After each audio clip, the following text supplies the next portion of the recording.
Tchernobyl.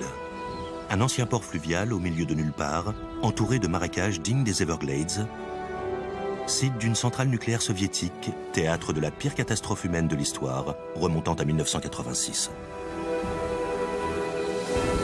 L'accident de Tchernobyl a entraîné l'évacuation d'un demi-million de personnes qui ont laissé derrière elles la plus grande ville fantôme au monde et une zone d'exclusion d'environ 300 000 hectares.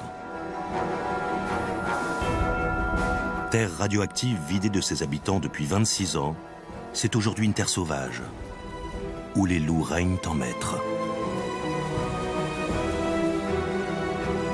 Des scientifiques sont entrés dans la zone interdite pour savoir comment survivent ces loups radioactifs.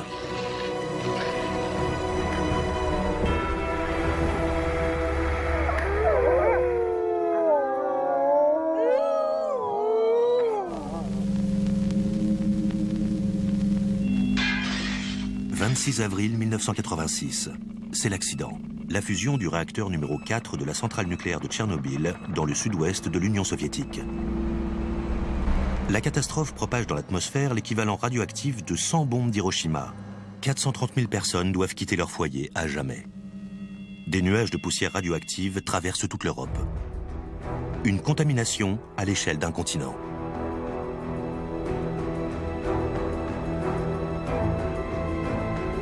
La zone la plus touchée s'étend sur 3000 km² autour du réacteur.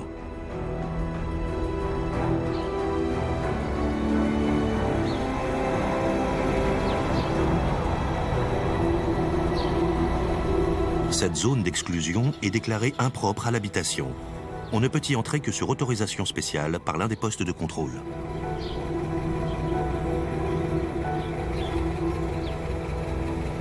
Les visiteurs, scientifiques ou équipes de télévision ne peuvent y rester qu'un temps limité et ils doivent être accompagnés par des guides officiels.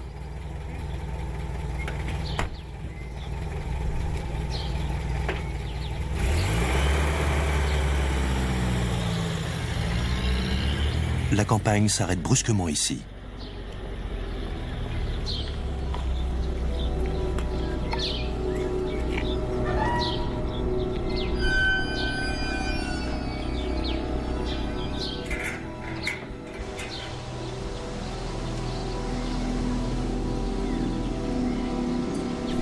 Au-delà du poste de contrôle, un monde complètement différent. Un monde sans hommes.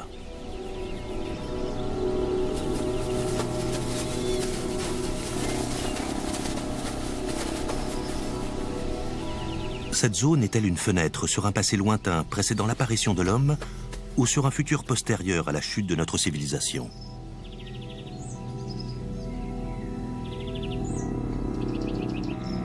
Quand les hommes ont fui, la faune, elle, est restée. Comment les survivants et les nouveaux venus font-ils face à cette menace invisible ?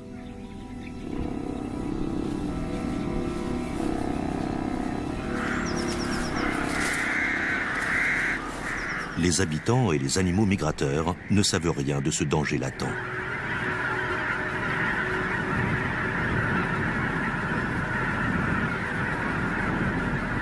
Les retombées de l'accident nucléaire se sont infiltrées dans les sols.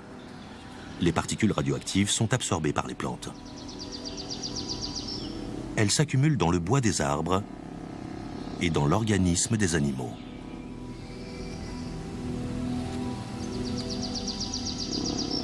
Et pourtant, curieusement, cette catastrophe nucléaire n'a pas créé un désert, mais un environnement riche en faune et en flore, où s'est invité le plus grand symbole de la vie sauvage, le loup.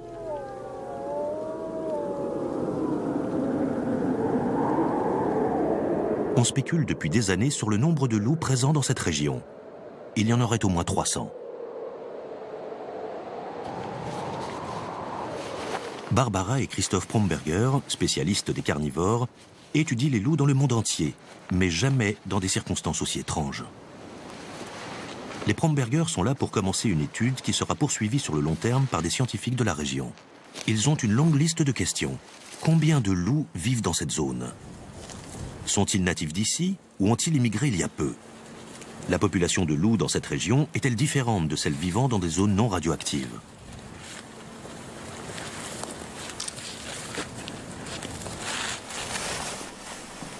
ces eaux d'élan ont été brisées par des loups. C'est l'occasion de savoir si l'alimentation des loups est contaminée.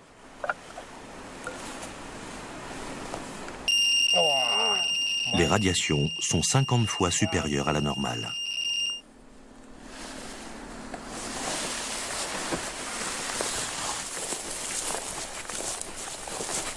Les empreintes de loups sont nombreuses ici, le long de la rivière Pripia. Un loup a marqué son territoire sur ce jeune pin. C'est donc l'endroit idéal pour poser un piège. L'équipement de protection est de rigueur pour empêcher tout contact avec le sol contaminé et éviter d'y laisser ses odeurs.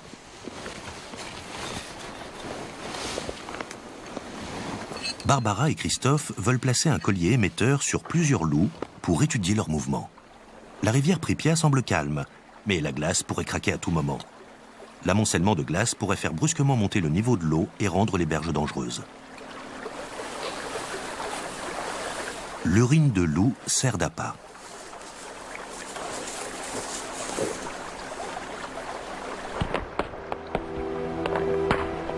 Cet après-midi-là, la montée des eaux de la rivière Pripia fait éclater des millions de tonnes de glace.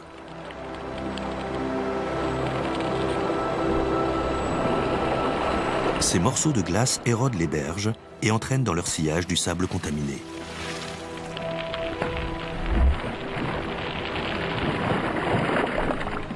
Depuis la dernière période glaciaire, la rivière ne cesse de sculpter et façonner le terrain autour de Tchernobyl.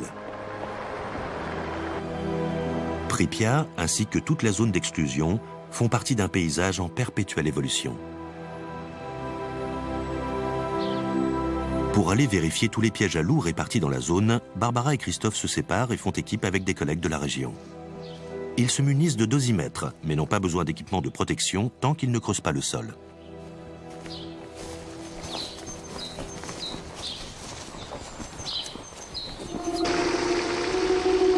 Au printemps 1986, l'atmosphère des lieux était très différente.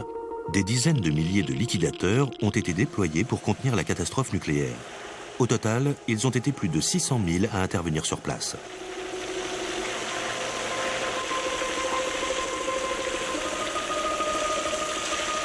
De grandes quantités de sols contaminés ont été évacués. Des villages entiers ont été enterrés. Et cette tâche n'est toujours pas terminée.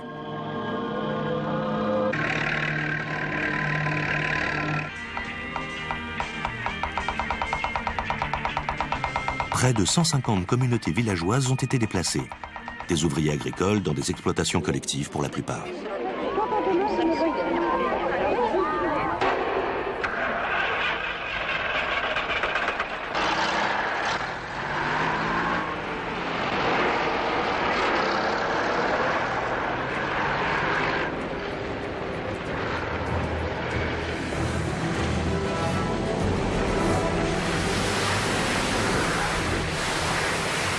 Après 10 jours de patrouilles ininterrompues, Christophe apprend la bonne nouvelle.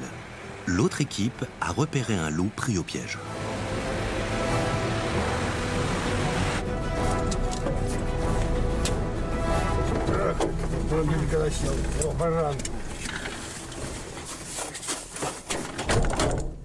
Mais pourquoi se focaliser sur les loups? Parce que dans cette région, ils sont au sommet de la chaîne alimentaire. L'état de la population de loups en dit long sur son écosystème.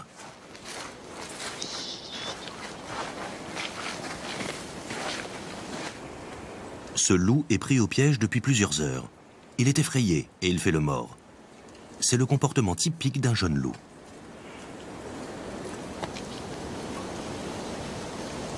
Barbara et Christophe ont entendu dire qu'il y aurait près de 300 loups dans cette zone, ce qui en ferait la population de loups la plus importante au monde. Selon les bruits qui courent, les loups migrent ici par centaines et finissent par y mourir à cause des radiations.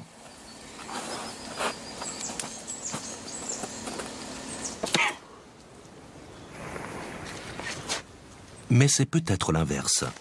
Tous ces loups sont peut-être nés ici, car il n'y avait aucun homme pour chasser leurs parents et leurs proies.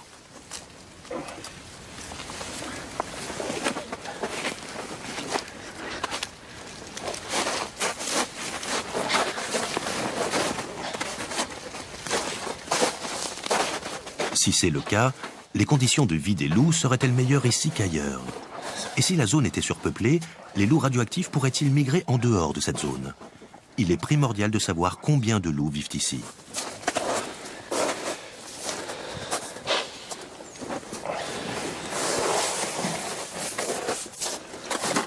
La patte prise dans le piège semble intacte.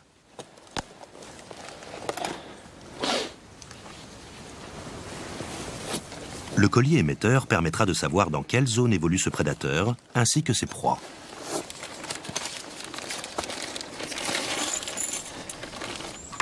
Le port du masque est maintenant nécessaire, car la fourrure du loup est certainement radioactive. Barbara et Christophe ne doivent en aucun cas inhaler ou avaler l'un de ses poils.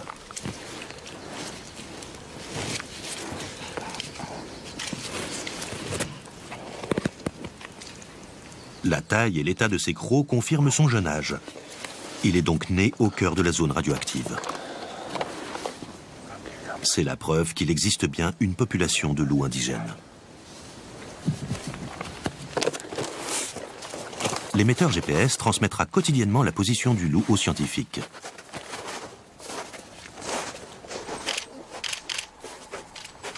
Barbara et Christophe appellent leur loup Boy, qui signifie bagarre en russe.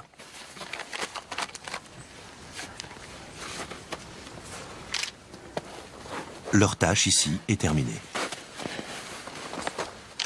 Boy peut rester. Personne ne le dérangera ici.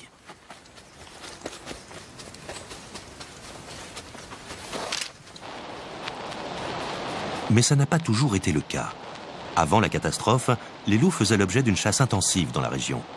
Et en dehors de la zone, ça n'a pas changé.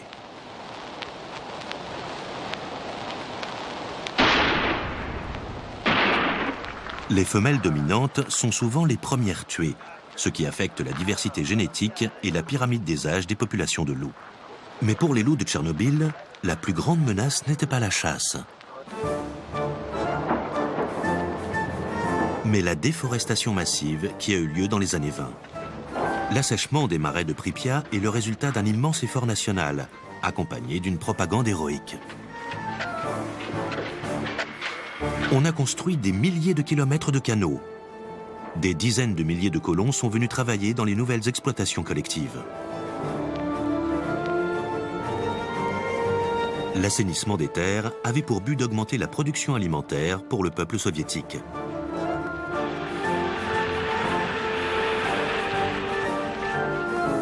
Entre les années 20 et la catastrophe nucléaire de 1986, cette terre était tout sauf une contrée sauvage. C'était le grenier à blé de l'Union soviétique.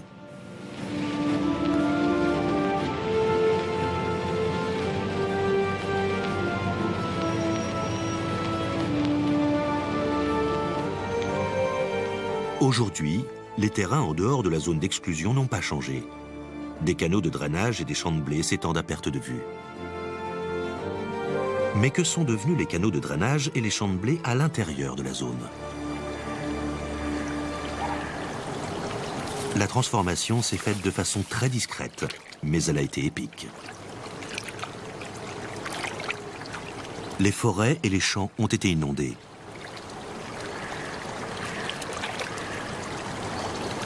La Biélorussie a toujours été le pays des castors. Avec la rivière Pripyat qui traverse la zone, les castors n'ont pas tardé à réapparaître.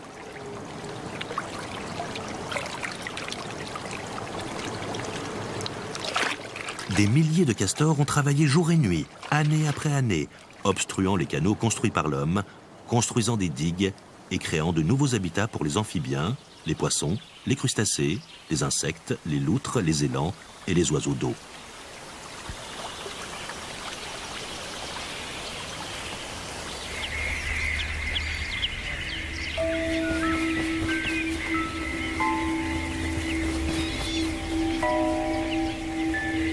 Les fameux marécages de Pripyat avaient réussi à arrêter l'armée de Gengis Khan.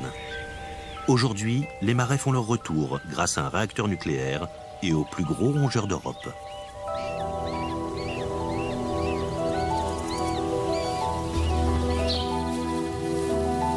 Sur les hautes terres sèches, les villages sont soumis à d'autres forces de la nature, ravagés par les tempêtes de neige et les incendies de forêt. Mais les loups de Tchernobyl font partie d'une évolution bien plus importante. Le retour des terres cultivées à la vie sauvage. Un processus dynamique et ininterrompu qui se déroule beaucoup plus vite que prévu.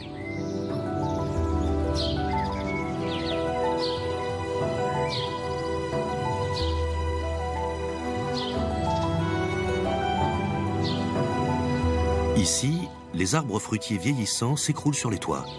Les derniers fruits des vergers ne sont plus récoltés que par les sangliers, les ours et les blaireaux. Les habitations en ruine se noient dans un océan de verdure. Les fleurs plantées par l'homme poussent désormais en toute liberté.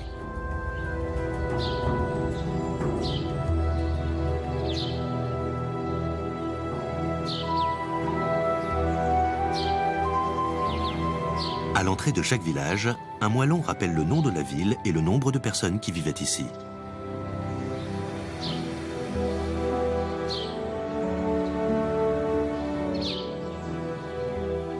Deux mois ont passé depuis que Barbara et Christophe ont quitté la zone. L'homme qui a pris le relais gère depuis de nombreuses années un programme de surveillance des loups dans une région située en dehors de la zone d'exclusion. Il s'agit de Vadim Siderovitch, professeur à l'Académie des sciences de Biélorussie. Nous sommes en mai. Vadim recherche les nouvelles portées de louveteaux.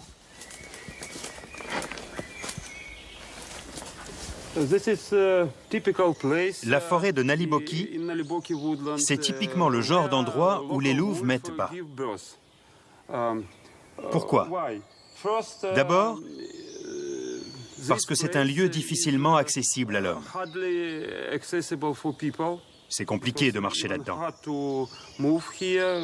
Ensuite, parce que les louves et leurs petits sont à l'abri ici. Et ils peuvent facilement s'échapper ou se cacher sous les troncs d'arbres en cas de danger. Et enfin, parce qu'il y a une source d'eau pas loin. Il y a un ruisseau juste à côté. Et même quand l'été est très sec, les petits peuvent venir s'abreuver ici. Sans l'expérience de Vadim et sa connaissance du terrain, il serait impossible de trouver une portée de louveteaux dans cette jungle.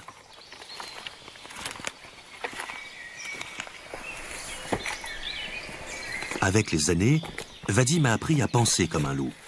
Il sait où il se sent le plus en sécurité.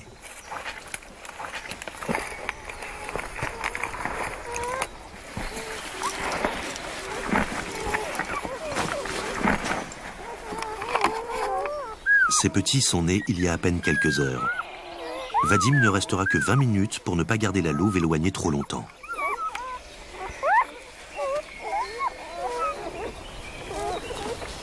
Il compte le nombre de louveteaux, regarde s'il s'agit de mâles ou de femelles, et il examine leur état de santé. Puis, il prélève des échantillons de poils pour faire une analyse ADN de cette population de loups située en dehors de la zone affectée par les radiations.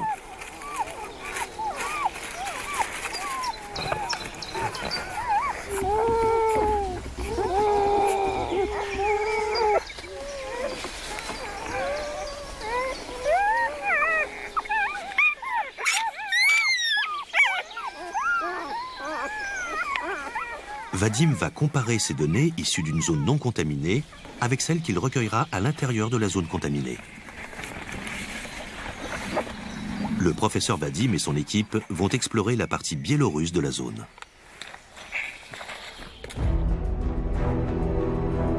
Quand l'Union soviétique s'est effondrée en 1991, la Biélorussie et l'Ukraine ont proclamé leur indépendance, divisant les scientifiques qui travaillaient des deux côtés de la frontière. La partie ukrainienne de la zone s'étend sur le delta intérieur reliant la rivière Pripyat au fleuve Dniepr.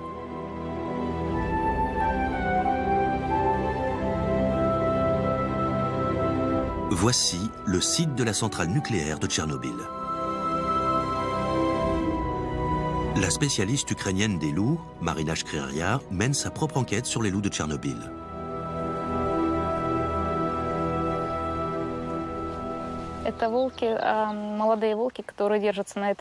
Une meute de loups patrouille régulièrement sur cette rive, dit-elle. La ville de Pripyat se cache juste de l'autre côté.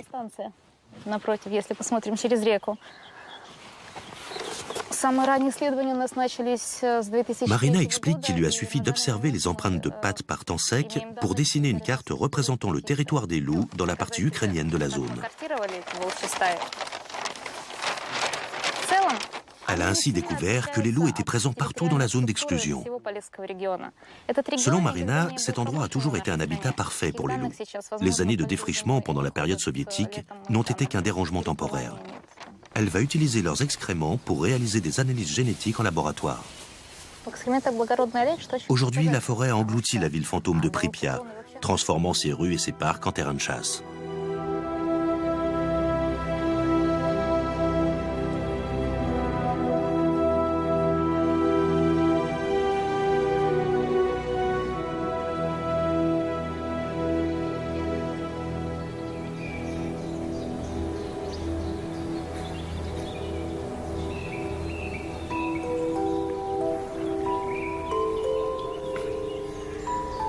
Pripyat était une ville nouvelle de 58 000 habitants, construite près du vieux port de commerce juif de Tchernobyl. Ce devait être une ville attrayante à l'époque. Construite sur le modèle soviétique, elle se trouvait au cœur d'un paysage magnifique.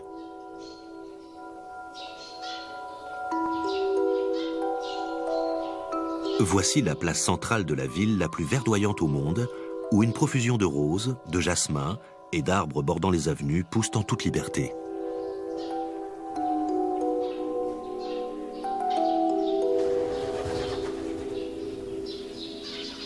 Pripyat était une ville jeune et dynamique, un centre culturel.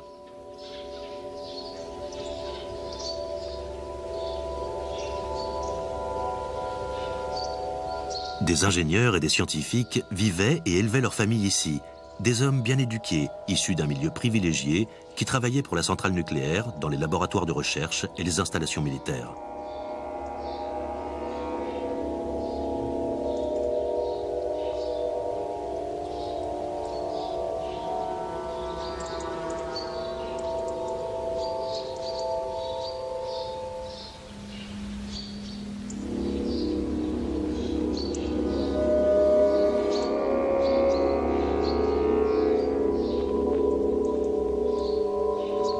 Aujourd'hui, la forêt envahit les rues et les immeubles de Pripyat, amenant une faune et une flore toujours plus abondantes. En Biélorussie, le professeur Vadim Siderovitch est allé dans la zone d'exclusion pour étudier les squelettes de loups. Разные метричные показчики с левого боку чашки, с правого боку чашки. Для этого лепш за все поглядеть и тестовать асимметрию. Чи есть асимметрия чашки. Avec l'aide de Grigori Ivanovitch, Vadim compare les squelettes de loups trouvés dans la zone et en dehors de la zone pour repérer les éventuelles anomalies liées aux radiations.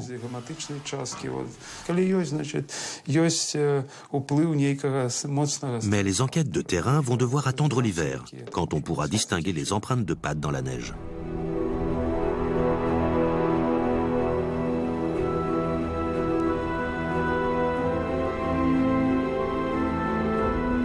Aujourd'hui, après une tempête de neige, 2 membres du groupe d'études se préparent à suivre les loups à la trace. Un autre loup a été muni d'un collier émetteur, une toute jeune femelle appelée Lara. Sur la carte électronique, les chercheurs trouvent la position GPS des 2 loups, le village abandonné de Krasna-Selier.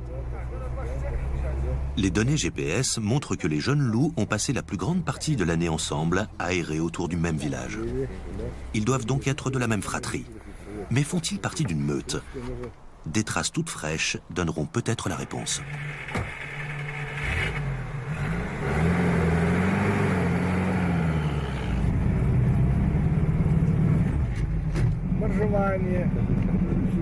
Dans la zone d'exclusion, seuls quelques kilomètres de route ont été déneigés pour la police et les patrouilles de gardes forestiers.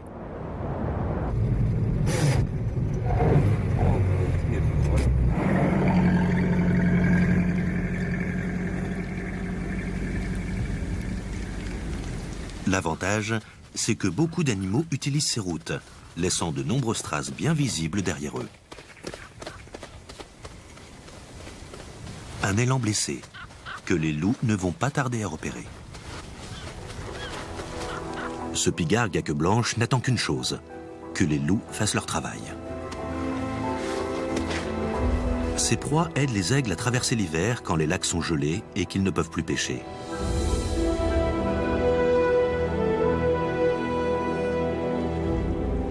Le village abandonné de Krasna-Selié et ses tours d'eau. Si Boy et Lara font partie d'une meute, leur repère se trouve peut-être ici. Les traces dans la neige confirment cette hypothèse. Ce village abrite une grosse meute de loups.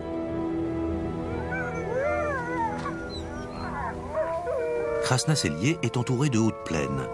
Ce village et son cours d'eau voisin offrent donc un abri attrayant pour les loups.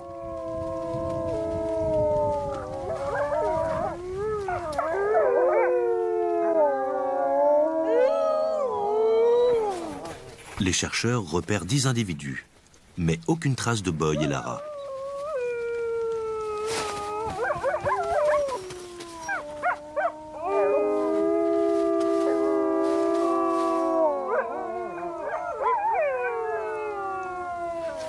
Du toit des maisons, les loups scrutent le paysage à la recherche de cerfs, de sangliers et même, pourquoi pas, d'un bisonneau. La neige épaisse et les plaques de verglas donnent un avantage certain aux loups face à des proies plus lourdes. Mais pour ce repas, les loups n'ont même pas eu à chasser.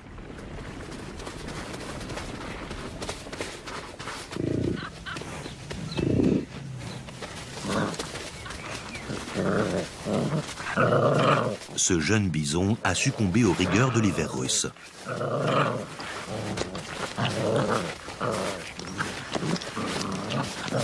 Les bisons adultes sont les animaux les plus lourds d'Europe. Ils sont trop puissants, impossible pour les loups de s'y attaquer. Depuis l'ère glaciaire, le bison a survécu en Biélorussie et en Pologne. Quand on a vu que la faune et la flore prospéraient dans la zone d'exclusion, on y a réintroduit les bisons en 1998.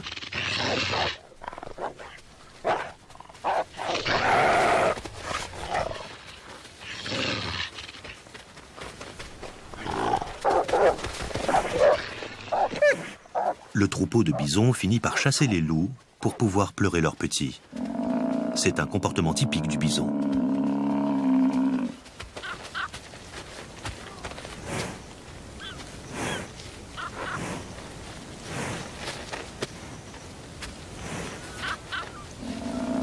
Dans la partie biélorusse de la zone d'exclusion, 3 troupeaux de bisons prospèrent. Pour les Biélorusses, le bison est l'icône des forêts sauvages.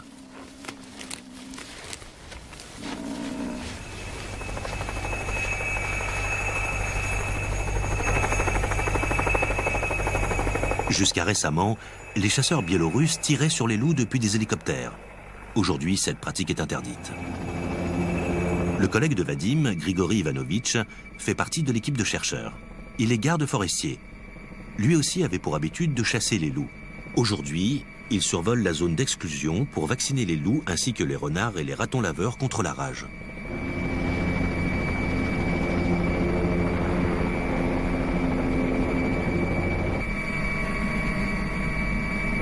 En hiver, les animaux peuvent facilement traverser la rivière.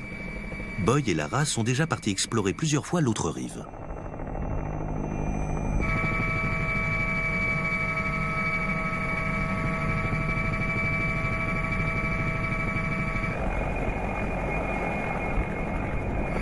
Cette usine désaffectée attire la faune, car elle offre un bon abri quand l'hiver est rigoureux. Toute la zone est parcourue d'empreintes de l'eau.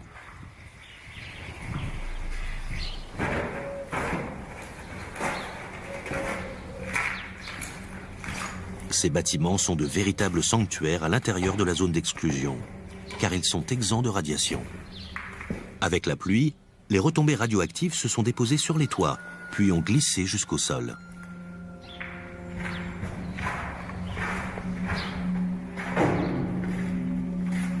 Mais aujourd'hui, les toits et les machines rouillées sont fragilisés par les chutes de neige, ce qui les rend bien plus dangereux que les sols radioactifs. Pour les gros herbivores, l'hiver est une saison extrêmement pénible. Pour les loups, c'est l'inverse. Les proies sont faciles. Il n'y a presque plus besoin de chasser.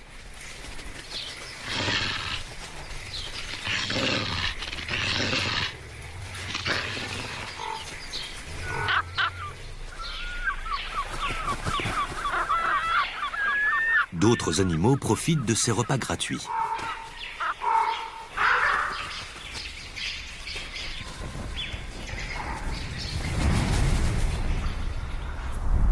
Les corbeaux et les pigargues à queue blanche mènent souvent les chercheurs jusqu'aux proies des loups.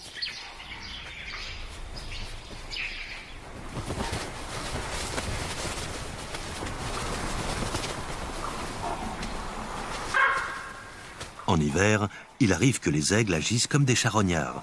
Mais le reste du temps, ce sont, comme les loups, de vrais prédateurs. Les voir ici en si grand nombre montre à quel point cet écosystème se porte bien.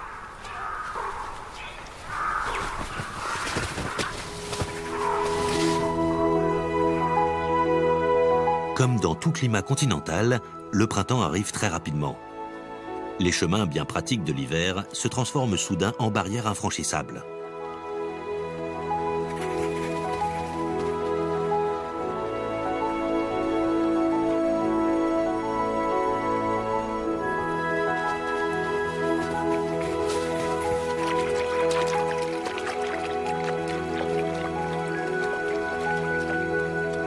Les aigles font généralement leur nid dans de grands arbres, mais cette zone offre encore mieux. Les tours d'eau ne sont utilisés par l'homme qu'en été, pendant la saison sèche. Les aigles en ont besoin au printemps, alors ils les occupent chacun leur tour.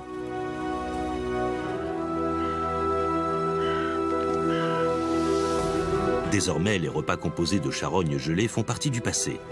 Les rivières et les lacs ont dégelé. La saison de la pêche peut recommencer.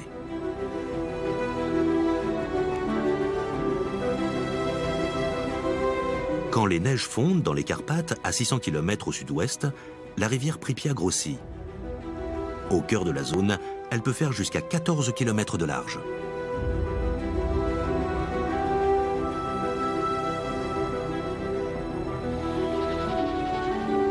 Le niveau de l'eau monte de 8 mètres. En l'absence de digues et de canaux, les flots inondent les champs et les villages, accélérant le retour de la terre à la vie sauvage.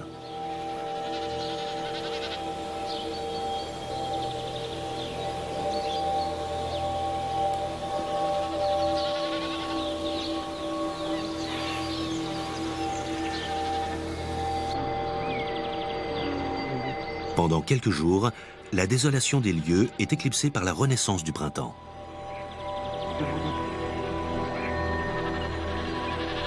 Les vergers en fleurs rappellent les jours heureux de Tchernobyl, avant la catastrophe. Tous ces arbres fruitiers sont très tentants pour les animaux. À l'automne, nombreux sont ceux qui ne pourront y résister.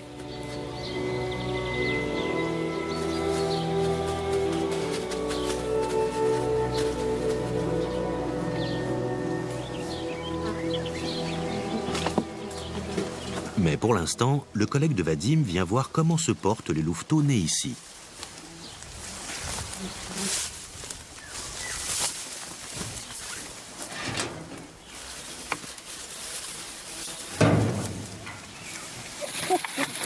Ces petits ont environ 3 semaines. Cet ancien cellier leur tient lieu de couffin.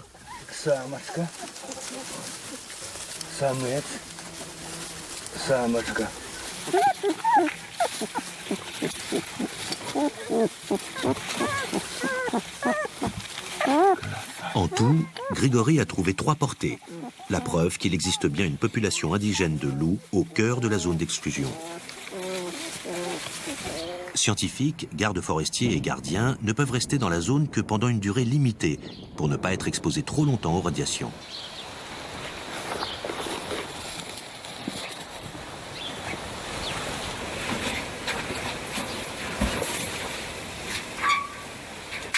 A contrario, de petits animaux sont volontairement exposés aux radiations pendant plusieurs mois afin d'évaluer les conséquences sur leur organisme.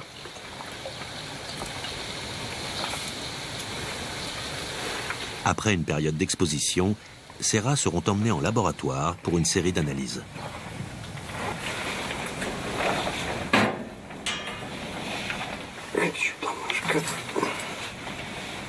Il n'est pas facile d'établir des liens de causalité entre une exposition sur le long terme à un faible niveau de radiation et les risques sur notre santé. Étant donné que cette expérience concerne l'homme, il faut se concentrer sur des individus particuliers. Mais les études environnementales ne se focalisent pas sur des animaux en particulier. Elles portent sur la faune dans son ensemble.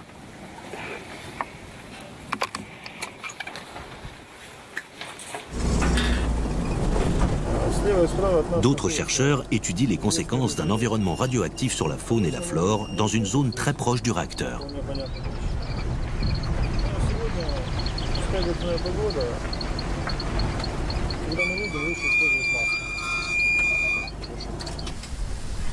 Ici, le port du masque est obligatoire. Aujourd'hui, il y a du vent et beaucoup de poussière, et le réacteur n'est qu'à 1 kilomètre.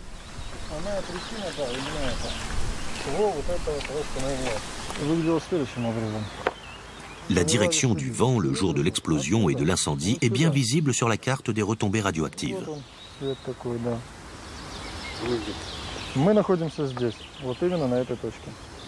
La forêt est peut-être verte, mais elle est loin d'être propre. Quelques arbres morts sont encore debout, vestiges de la forêt rouge apparue suite à la catastrophe nucléaire.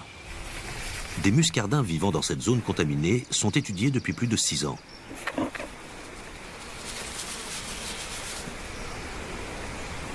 « 4 à 6% des nouveau-nés présentent de légères anomalies, 2 fois plus que le taux moyen dans des zones non radioactives. Si on constatait le même pourcentage chez l'homme, les conséquences seraient désastreuses. Chez les muscardins, même si certains individus sont touchés, la population dans son ensemble se porte bien. La densité démographique et les taux de reproduction sont même plus élevés qu'ailleurs. Est-ce également le cas pour les loups radioactifs? Les scientifiques pensent que oui.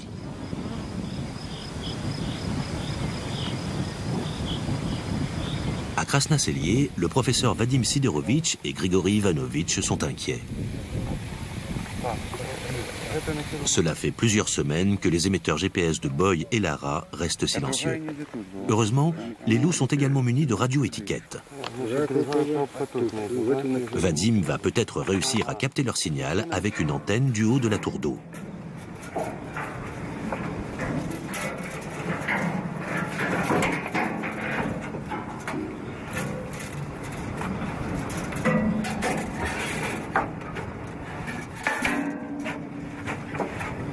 Mais les environs sont pratiquement déserts. Aucun signe de Boy et de Lara.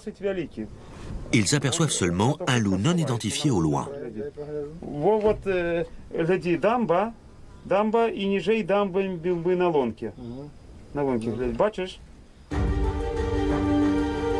À l'opposé, de l'autre côté de la frontière, la ville fantôme de Pripyat suffoque dans l'étouffante chaleur estivale.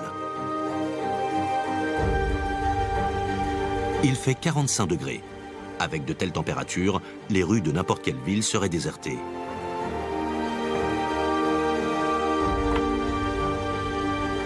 Mais l'ornithologue Sergueï Domachevski ne se laisse pas décourager.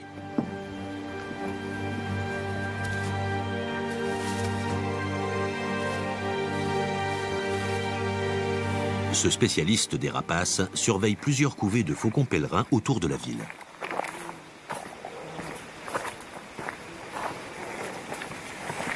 Si les populations de rapaces se portent bien, c'est que leurs proies, les petits rongeurs, se portent bien eux aussi.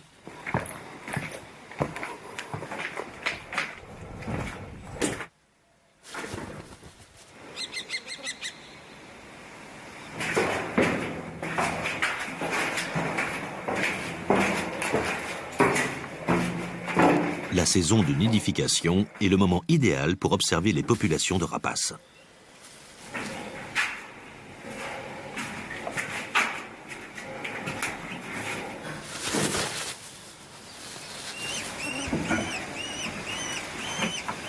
Sergueï s'intéresse à la taille et au développement des oisillons, ainsi qu'à leur taux de survie.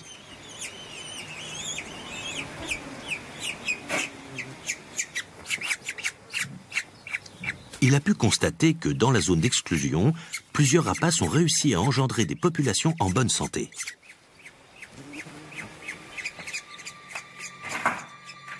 De nombreuses tours d'habitation donnent sur le réacteur, qui a brusquement figé la ville dans le temps.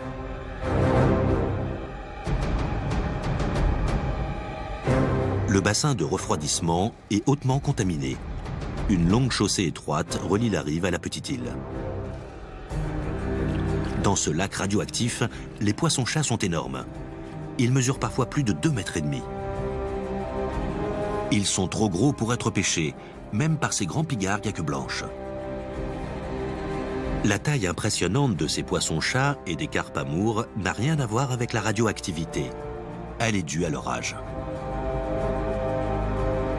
Les poissons grandissent toute leur vie, et les poissons-chats peuvent vivre près d'1 siècle si personne ne les attrape. Et depuis la catastrophe, ils vivent paisiblement dans ce lac à l'ombre du réacteur. Sur la petite île au milieu du bassin de refroidissement, les pigargues à queue blanche viennent se nourrir. Ces carpes amours devaient peser entre 15 et 20 kilos. La taille de ces proies et la marque des cerfs donnent une idée de la puissance de ces aigles. Les chercheurs veulent savoir à quel point ces poissons étaient contaminés.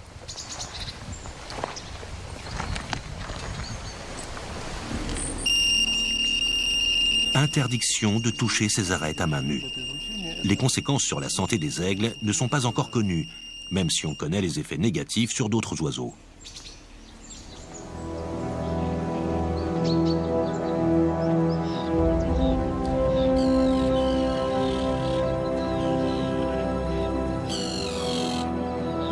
Le soleil se lève sur l'ancien port fluvial de Tchernobyl.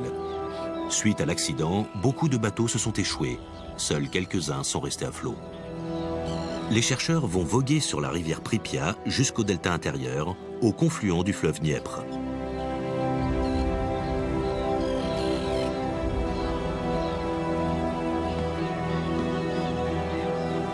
C'est l'un des habitats les plus grands d'Europe. Il est essentiel pour les oiseaux d'eau.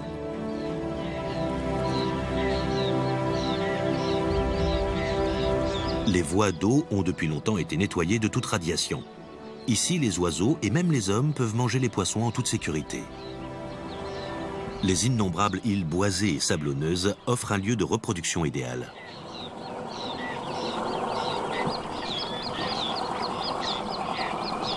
On y trouve des colonies d'hirondelles de rivage, de cormorans, de grues ou de hérons. Environ 120 espèces d'oiseaux se partagent cet habitat, y compris les oiseaux migrateurs.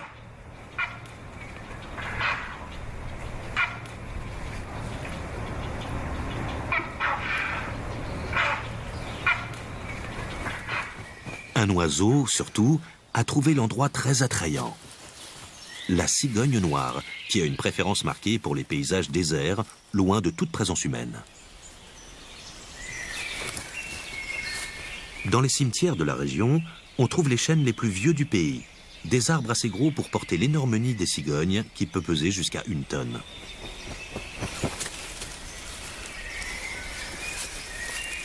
Les cimetières étant des lieux sacrés, les arbres ont échappé aux abattages systématiques des siècles passés. Ils abritent les derniers vestiges de la forêt de chênes primitive d'Ukraine.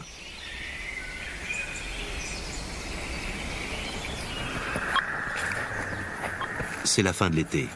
Vadim Siderovitch tente à nouveau sa chance pour essayer de retrouver Boy et Lara.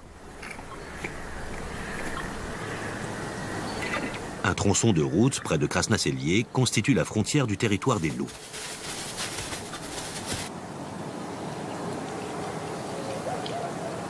La route est toujours parsemée d'excréments de loups, surtout ce pont qui surplombe un vieux canal de drainage. Vadim a réussi à capter le signal de Boy à 2 endroits différents. Il doit être quelque part sur cette route, pas très loin.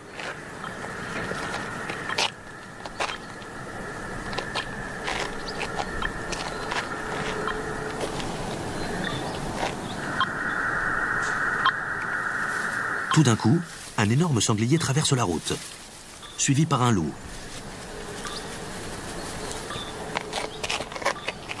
Qui repart aussitôt.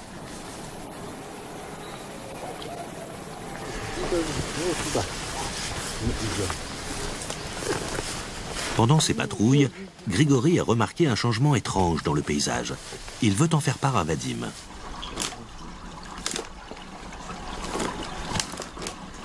De nombreuses digues de castors sont abandonnées, voire détruites. À certains endroits, le niveau de l'eau dégringole et Grigory pense que les loups n'y sont pas étrangers. Вадим, у меня есть для тебя одно питание. І він попросту може лімітувати популяційну лічебність бобра. Pour Vadim, c'est un scénario familier. Les loups du sud, dit-il, sont un peu plus petits que les loups du nord. Alors ils évitent au maximum de s'attaquer à de gros animaux. À la place, ils prennent pour cible les castors, qui sont faciles à attraper et qui prolifèrent dans la région.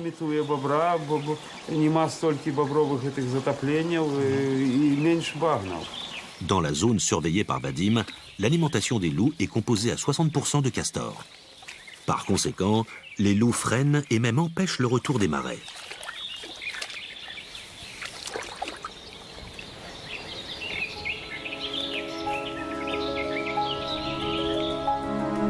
Après la dernière ère glaciaire, cette terre abritait non seulement des animaux à gros sabots, comme des élans, des cerfs et des bisons, mais aussi des chevaux sauvages.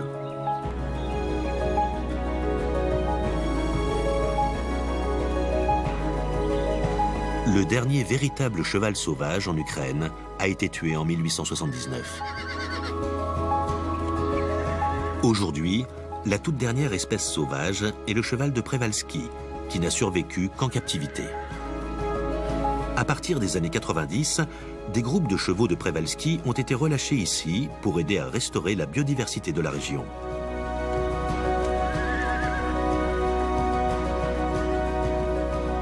Étant donné le rythme auquel ils se reproduisent, il devrait y avoir 200 individus aujourd'hui. Mais les braconniers ukrainiens n'en ont laissé qu'une soixantaine.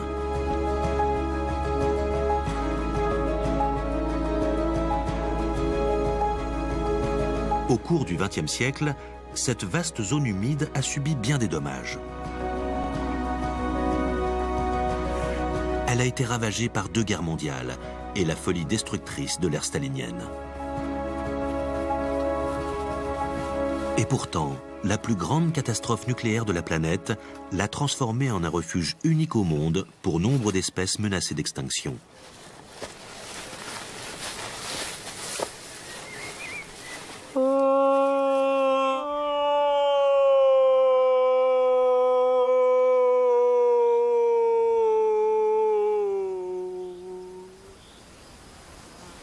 Tous les ans, en septembre, le professeur Vadim Siderovitch part à la recherche des jeunes loups pour étudier leur portée et évaluer leur taux de survie.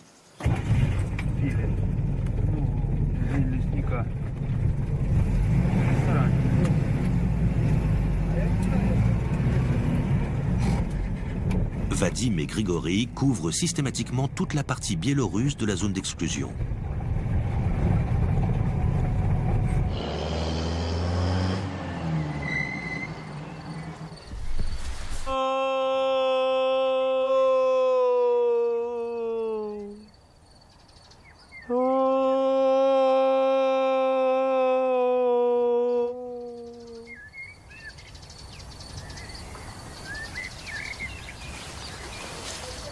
Les loups, c'est toute la vie de Vadim.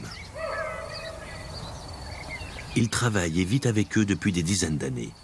Il parle leur langage.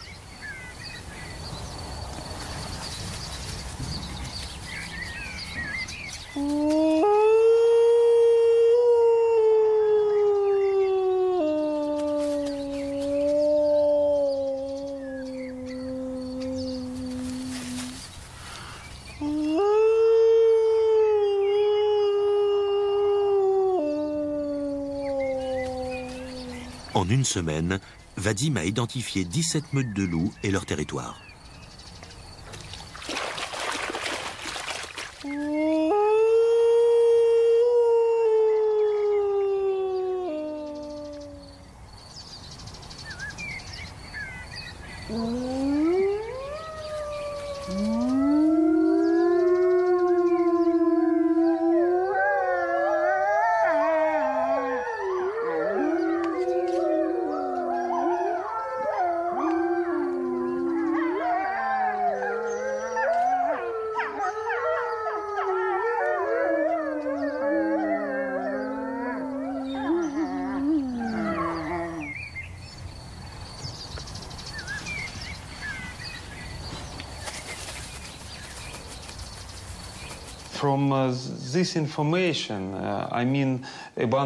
En observant les empreintes de pattes sur les routes,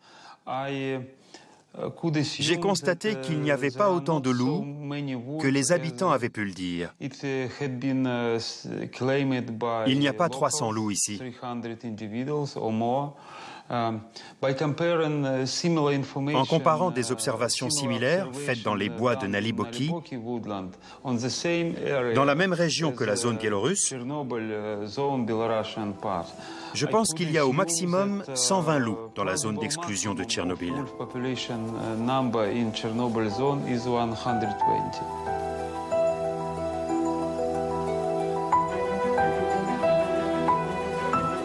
26 ans après l'accident de Tchernobyl, la population de loups dans la zone d'exclusion semble être similaire à une population vivant dans une région non contaminée, ni plus ni moins.